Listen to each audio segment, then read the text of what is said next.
l'AESH, elle pallie également le trouble et comment elle aide les enseignants à épauler les enfants 10. Donc l'association s'appelle Assodis-moi, c'est une association qui œuvre pour les enfants 10. Donc les enfants 10 sont des enfants qui sont atteints du neurodéveloppement. Donc on parle de dyslexie, dyscalculie, dysphasie, dysgraphie, dyspraxie.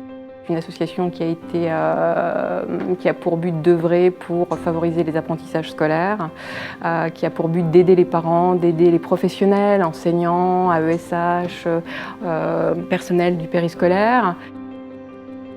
Alors cette association, elle est principalement destinée, je dirais d'abord aux enfants, mais comme ils n'ont pas assez de recul pour savoir parfois qui ils sont parce que le diagnostic n'est encore pas tombé, on privilégie l'association aux parents pour leur apporter toute notre aide, tout notre soutien, tous nos conseils, notre pratique professionnelle, parentale.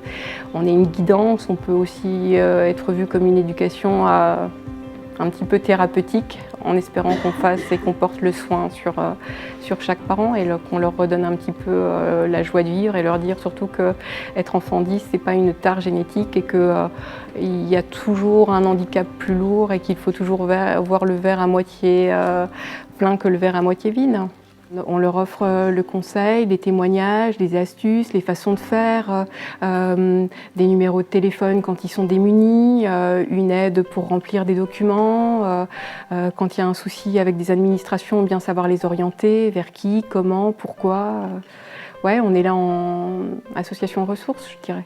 On intervient sur Verdun principalement, mais on a des gens de Longwy parfois qui se déplacent parce qu'on voit que les associations, il n'y en a pas partout. Il faut être hyper motivé, il faut consacrer énormément de temps. On monte énormément de projets, on a énormément de partenaires. Et le trouble 10 touche effectivement toute famille. Il n'y a pas de restrictions et donc tout métier également. On peut être enseignante et avoir un enfant 10, on peut être orthophoniste et avoir un enfant 10, on peut être directeur et avoir un enfant 10.